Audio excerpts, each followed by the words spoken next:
The electrified version of Citroen's Ber-lingo small MPV has remarkably few compromises if you're looking for a family EV.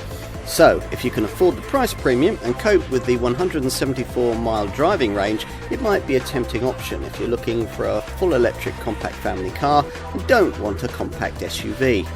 Here there's the option of a 7-seat cabin too, which is rare to find in an EV at present. As usual with Citroen EVs, the e-Berlingo offers 3 driving modes: Eco, Normal and Power. You won't want to spend too long in Eco unless you really are eking out battery capacity, because it reduces the powertrain's normal 134 bhp output to just 80 bhp and also restricts the climate system to conserve power. You'll want to know about driving range, which is claimed at 174 miles, around 30 miles less than the full electric Vauxhall Corsa and Peugeot 208 Super Minis that also use this battery, but is much closer to the range figure of the Citroen EC4, which also uses it. Like all electric vehicles, this one has a bit of a weight problem. That drivetrain adds over 300 kilos of bulk, but that arguably helps the e-Berlingo when it comes to ride quality. You'll feel things like speed humps keenly, but at speed on the open road, it handles tarmac tears a little better than its combustion cousins. This e-Berlingo feels really at home in an urban environment, surprisingly really, because it's quite a large car, especially in long wheelbase form. But you'll feel really confident in it on the school run because all-round visibility is great, the steering is light, and as we've said, the suspension deals with porous surfaces quite well. Parking's easy because rear sensors and a reversing camera are standard fit across the range.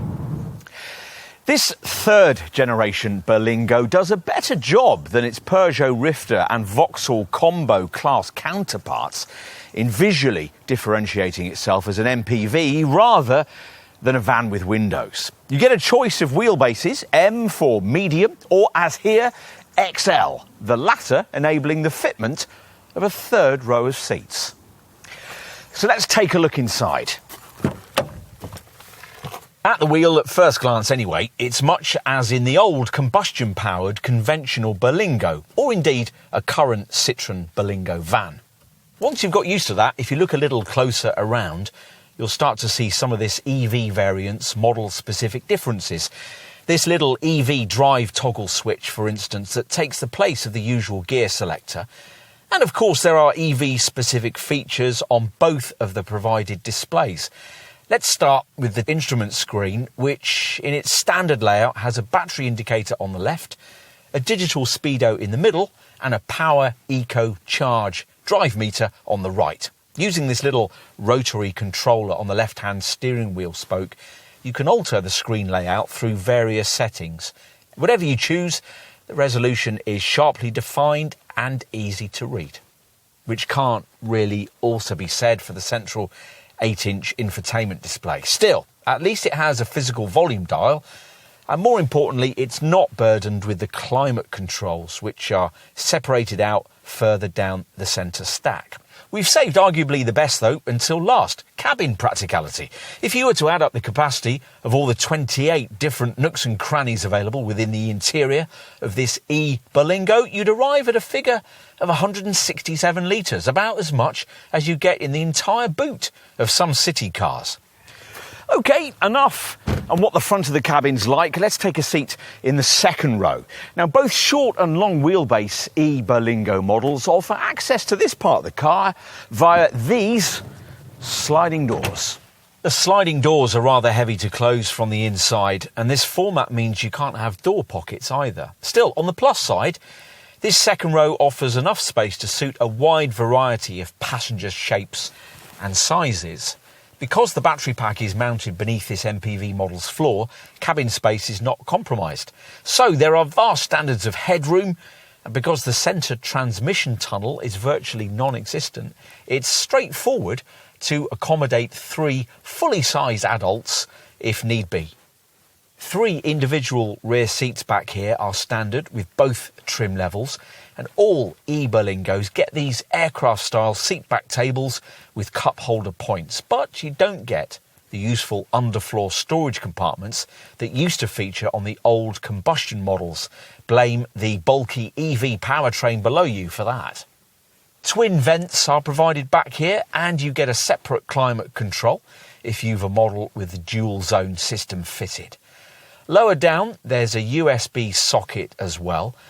Were we to be buying this Citroen though, we'd be tempted to pay the small amount extra for the XL body style we have here, with its 2 extra boot-mounted chairs.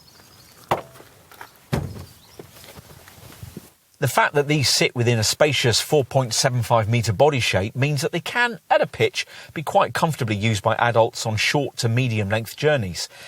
It's just another example of this Citroen's flexibility.